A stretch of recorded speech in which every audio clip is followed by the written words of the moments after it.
Hai teman-teman, pada kesempatan kali ini saya akan mempresentasikan tentang Cognitive Behavioral Therapy. Nah, yang pertama, apa sih itu Cognitive Behavioral Therapy atau CBT? Nah, CBT ini merupakan salah satu pendekatan dalam konseling yang berfokus pada hubungan antara pikiran, perasaan, dan perilaku.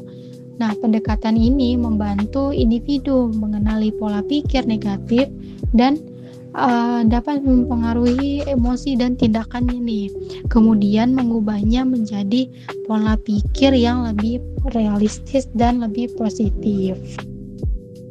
Selanjutnya, konsep dasar CBT ini menekankan bahwa apa yang kita pikirkan yang akan mempengaruhi apa yang kita rasakan dan pada akhirnya mempengaruhi bagaimana kita bertindak.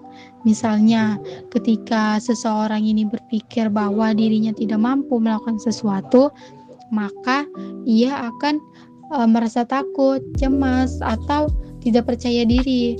Perasaan tersebut itulah kemudian membuatnya ini menghindari tantangan atau dia tidak berani mencoba. Nah, sebaliknya jika seseorang ini memiliki pikiran yang positif, yang lebih realistis, maka perasaannya ini juga ikut lebih tenang dan perilakunya juga menjadi lebih baik.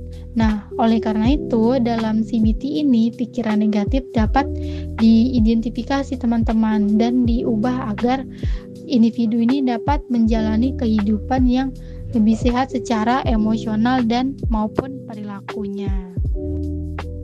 Nah, selanjutnya dalam CBT ini terdapat istilah dari distorsi kognitif, teman-teman. Nah, distorsi kognitif ini adalah pola pikir yang tidak realistis, berlebihan, atau cenderung negatif sehingga membuat seseorang ini salah mengartikan, salah menafsirkan suatu keadaan. Nah, distorsi ini juga sering muncul nih secara otomatis dan dapat mempengaruhi emosinya dan perilaku seseorangnya. Adapun jenis-jenis distorsi kognitif, yang pertama ada all or nothing thinking atau berpikir hitam putih. Pada pola pikir ini, seseorang melihat sesuatu hanya dari dua sisi saja, yaitu berhasil atau gagal, baik atau buruk, tanpa melihat kemungkinan lain di tengah-tengah tersebut. Contohnya, ketika seseorang mendapatkan nilai yang tidak sempurna, nilai yang buruk, lalu ia langsung menganggap dirinya ini bodoh atau gagal. Yang kedua, ada overgeneralisasi session atau menggeneralisasi secara berlebihan. Pola pikir ini terjadi ketika seseorang mengalami satu kejadian buruk, lalu menganggap jika ada kejadian buruk itu lagi muncul, maka situasinya sama. Ia menganggap situasinya ini buruk lagi. Nah, misalnya ketika seseorang ini pernah ditolak saat berbicara di depan kelas nih, lalu dia nih berpikir bahwa dirinya pasti selalu gagal berbicara di depan orang lain. Jenis yang ketiga yaitu catastrophizing atau membayangkan hal yang buruk. Seseorang dengan pola pikir ini terjadi cenderung langsung memikirkan kemungkinan paling buruk dari situasi tersebut, meskipun belum tentu itu terjadi, teman-teman. Contohnya nih, ketika terlambat mengumpulkan tugas sedikit saja, lalu langsung berpikir bahwa dirinya ini akan mendapatkan nilai jelek atau ia dimarahi guru secara besar-besaran karena ia berpikir membayangkan hal yang buruk. Selanjutnya yang terakhir, mind reading atau merasa tahu pikiran orang lain. Dalam kondisi ini, seseorang menganggap dirinya tahu bahwa apa yang dipikirkan oleh orang lain biasanya berupa pikiran yang negatif terhadap dirinya. Misalnya saat berbicara di depan kelas, lalu merasa semua teman menertawakan atau menganggap dirinya ini tidak pintar, padahal belum tentu seperti itu. Untuk membantu mengatasi distorsi kognitif tersebut, CBT menggunakan teknik yang disebut restrukturisasi kognitif. Restrukturisasi kognitif adalah proses membantu individu mengenali pikiran negatif, lalu menantangnya dengan cara berpikir yang lebih logis, lalu menggantinya dengan pikiran yang lebih realistis dan positif. Nah, dengan teknik ini, individu ini dapat diharapkan mengontrol emosinya dengan lebih baik, meningkatkan rasa percaya diri, dan mengubah perilaku menjadi lebih adaptif. Jadi disimpulkan, CBT atau Cognitive Behavioral Therapy merupakan pendekatan konseling yang membantu seseorang untuk mengubah pola pikir negatifnya menjadi lebih positif dan realistis. Dalam CBT, pikiran, perasaan, dan perilaku saling berhubungan sehingga cara berpikir seseorang dapat memengaruhi emosi dan tindakannya. CBT juga menjelaskan tentang distorsi kognitif, yaitu pola pikir negatif yang sering muncul secara otomatis, sehingga berpikir hitam putih, menggeneralisasi secara berlebihan, dan membayangkan hal buruk, serta merasa tahu pikiran orang lain. Untuk mengatasi hal tersebut, CBT menggunakan teknik restrukturisasi kognitif, yaitu membantu individu mengenali dan mengubah pikiran negatif menjadi lebih rasional dan positif. Dengan begitu, seseorang dapat lebih percaya diri, mampu mengontrol emosi, dan menghadapi masalah secara lebih baik. Baik, sekian dari presentasi saya. Bila ada salah kata mohon dimaafkan, dan saya akan tampilkan proses konseling dalam pendekatan Cognitive Behavior Therapy. Sekian dan terima kasih. Assalamualaikum Bu. Waalaikumsalam. Kenapa masuk aja duduk? Oke, kamu Feby ya? Iya Bu. Ya, terima kasih ya sudah datang sampai aja di sini, nggak perlu tegang. Iya Bu. Tadi habis pelajaran apa ya? Bahasa Indonesia. Oh ya, tadi belajar tentang apa nih? Presentasi sih Bu. Wah, capek ya juga ya. Iya Bu. Oke, sebelum mulai, Ibu jelaskan dulu ya sedikit. Kita ini punya waktu sekitar 30 menit. Nanti kita ngobrol nih pelan-pelan tentang apa yang kamu rasakan. Lalu kita coba pahami bersama dan cari nih langkah kecil untuk bisa membantu kamu. Iya Bu. Sebelum itu semua yang kamu ceritakan ini bersifat rahasia ya. Ibu ini tidak akan menceritakannya ke orang lain tanpa seizin kamu. Kecuali kalau ada hal yang membahayakan diri kamu nih atau orang lain, baru ibu perlu meminta bantuan ke pihak lain. Sekarang kamu sudah cukup mulai cerita? Iya Bu. Oke. Kira-kira ini hal apa sih yang paling sering kamu takutkan atau cemas? Saya takut Bu kalau misalnya digonceng itu kan lewat dari jalan yang berpasir. Boleh ceritakan kenapa kamu jadi takut? Dulu saya pernah jatuh Bu sama teman saya pas lewat jalan berpasir itu. Waktu kejadian itu apa sih yang paling kamu ingat? Motornya oleng terus jatuh, saya kaget Bu, terus takut banget. Sekarang kalau melewati jalan yang seperti itu, biasanya apa yang kamu lakukan? Deg-degan sih Bu, takut jatuh lagi jadi panik. Biasanya apa yang kamu lakukan saat digonceng melewati jalan pasir itu? Saya pegang pinggang yang bawa motor sih Bu, terus bilang pelan-pelan, hati-hati ada pasir. Kalau sudah kayak gitu, apa sih pikiran kamu saat ini? Saya mikir takutnya nanti jatuh lagi.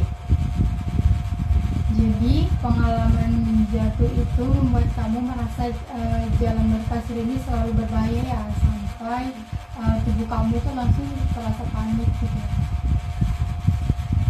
Menurut kamu nih, apakah semua jalan yang berpasir itu pasti membuat motornya jatuh? Iya Bu. Kalau begitu, apa yang membedakan dari situasi yang berbahaya dan yang masih aman? Mungkin kalau motornya terlalu cepat atau nggak hati-hati sih. Nah, berarti sebenarnya itu masih ada nih kemungkinan aman kalau pengendaranya ini pelan dan berhati-hati.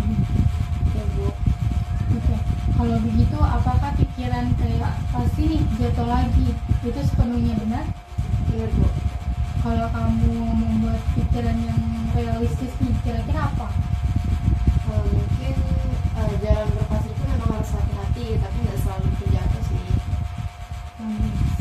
Setelah memakai pikiran itu, apa yang kamu rasakan? Sedikit lebih tenang sih Bu. Untuk membantu kamu lebih memahami nih rasa takut yang muncul, Ibu ingin kamu ini mencoba mencatat pengalaman kamu selama seminggu dulu ya. Setiap kamu melewati jalan berpasir itu atau mulai merasa takut saat digonceng motor, coba kayak catat nih situasinya bagaimana, apa yang kamu pikirkan saat itu, kayak panik, cemas, gugup, apa yang kamu rasakan dan apa yang kamu lakukan supaya kamu ini lebih tenang saat kejadian itu. Nah, nanti catatan itu kita bahas bersama-sama di pertemuan selanjutnya, supaya kita bisa nih melihat perkembangan apa yang kamu alami sekarang. Oke, dari obrolan hari ini, apa yang kamu sadari? Ternyata rasa takut saya yang muncul itu karena saya terus kepikiran bakal jatuh lagi Bu. Itu pemahaman yang bagus sekali. Berarti sekarang kamu mulai mengenali apa yang kamu rasakan membuat rasa takut itu muncul. Jadi hari ini kita membahas bahwa pengalaman jatuh ini di jalan berpasir membuat kamu nih merasa takut saat digonceng motor. Nah, pikiran seperti nanti nih jatuh, pasti jatuh lagi gitu kan. Mungkin rasa cemas itu muncul lagi, terus situasinya tuh lebih realistis dan lebih kamu bisa tenangkan diri sendiri gitu. Oke, kamu juga coba langkah yang dibahas tadi. Nah, mencatat situasi yang membuat kamu takut, pikiran yang muncul, dan cara menenangkan diri kamu. Nah, coba nih latihan mencatat itu ya selama beberapa hari ke depan. Tidak perlu langsung sempurna, yang penting kamu mau mencoba memahami perasaan dan pikiran kamu. Oke, Cindy, terima kasih ya sudah mau bercerita dan bekerja sama pada hari ini. Sampai bertemu di sesi selanjutnya. Terima kasih Bu. Ya, sama-sama. Assalamualaikum Bu. Waalaikumsalam. Salam masak air ya, Pak? Oke, dan bagaimana nih kabarnya tadi? Baik Bu. Minggu lalu nih kan Ibu sempat minta catat nih situasi apa yang membuat kamu rasa takut itu muncul kan? Apakah kamu sempat mencobanya? Iya Bu, saya sempat catat beberapa kali. Boleh diceritakan salah satunya? Waktu saya digonceng teman saya lewat jalan berpasir itu saya langsung takut dan deg-degan. Lalu apa pikiran kamu tuh muncul? Saya takut jatuh lagi Bu, kayak dulu. Setelah itu apa yang kamu lakukan? Saya coba tarik nafas dan bilang ke diri saya sendiri kalau belum tentu jatuh. Bagaimana perasaan kamu setelah melakukan itu? Lebih tenang sih Bu, walaupun masih takut sedikit. Nah, berarti sekarang kamu nih bisa mengontrol nih apa yang kamu rasakan, rasa takut kamu nih, dan kayak tidak langsung panik gitu. Nah, kayak sebelumnya itu. Iya Bu. Itu perkembangan yang bagus ya. Artinya kamu ini sudah mulai nih paham secara cara-cara untuk menenangkan diri kamu sendiri. Menurut kamu nih, apa yang paling membantu dari cara kamu semua itu? Saya jadi sadar kalau rasa takut saya yang muncul tuh karena pikiran saya sendiri. Nah, ini tuh insight yang sangat bagus. Kalau nanti rasa takut itu muncul lagi nih, apa yang kamu bisa lakukan?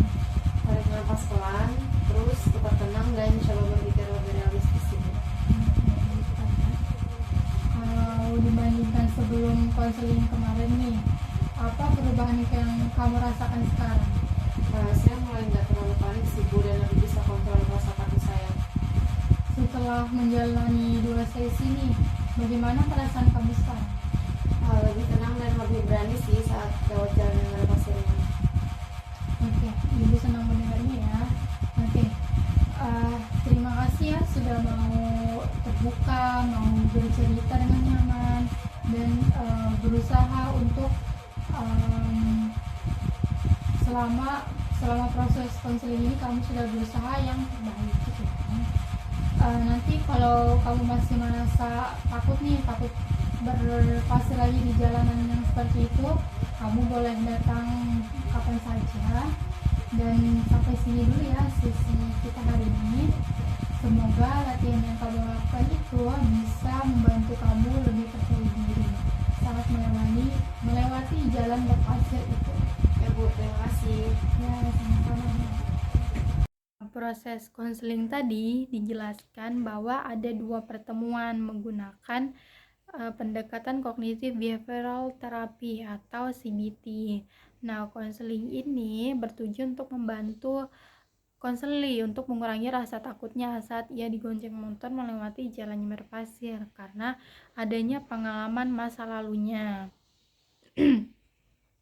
Pada pertemuan pertama, saya memulai dengan membangun hubungan yang nyaman agar konseli ini merasa tenang dan tidak tegang. Saya juga menjelaskan tujuan dari konseling ini apa, waktu pelaksanaannya berapa lama, dan kerahasiaan dalam konseling ini berlangsung. Nah, saya juga menjelaskan mulai dari menggali masalah yang dialami konseli. Konseli juga menceritakan dengan nyaman bahwa ia merasa takut saat melewati jalan berpasir itu karena pernah nih jatuh dari motor sebelumnya, persis seperti itu. Nah, konseli ini juga merasa deg-degan, takut, panik, dan selalu berpikir akan jatuh lagi kalau melewati jalan yang seperti itu. Nah, selanjutnya saya juga membantu nih konseli untuk memahami bahwa rasa takut yang muncul dipengaruhi oleh pikirannya sendiri. Nah, saya juga mengajak nih konseli untuk melihat situasi secara lebih realistis lagi bahwa jalan yang berpasir itu tidak selalu untuk menyebabkan jatuh kalau kita berhati-hati dan pelan seperti itu. Kemudian untuk membantu konseli ini mengganti pikiran yang negatifnya itu seperti kayak pasti jatuh lagi menjadi pikiran yang lebih realistis lagi, seperti jalan yang berpasir itu memang harus kita berhati-hati tetapi tidak selalu membuat jatuh. Nah, setelah itu konselor juga merasa sedikit lebih tenang. Nah, pada di akhir pertemuan saya juga memberikan tugas rumah, tugas homework kepada konseli untuk mencatat situasi apa yang membuatnya takut, pikiran apa yang muncul, dan perasaan apa yang ia rasakan dan cara menenangkan dirinya seperti apa. Nah, tugas ini bertujuan agar konseli ini lebih memahami penyebab rasa takutnya sendiri. Pada pertemuan yang kedua, saya menanyakan perkembangan dari tugas yang sudah disampaikan. Lalu si konselor ini juga menjelaskan bahwa ia mencoba menarik napas dan berpikir lebih realistis lagi. Nah, konselor ini juga mengatakan bahwa dirinya juga masih sedikit lebih tenang walaupun ada rasa takutnya. Nah, saya juga memberikan penguatan bahwa konselor ini sudah mulai mampu mengontrol rasa takutnya sendiri. Nah, dia juga menyadari bahwa rasa takutnya ini muncul oleh pikirannya sendiri dan di bayangannya sendiri. Nah, saya juga membantu konselor menemukan cara menghadapi rasa takut seperti menarik napas perlahan-lahan, tetap tenang, dan berpikir lebih tenang lagi, berpikir lebih realistis lagi.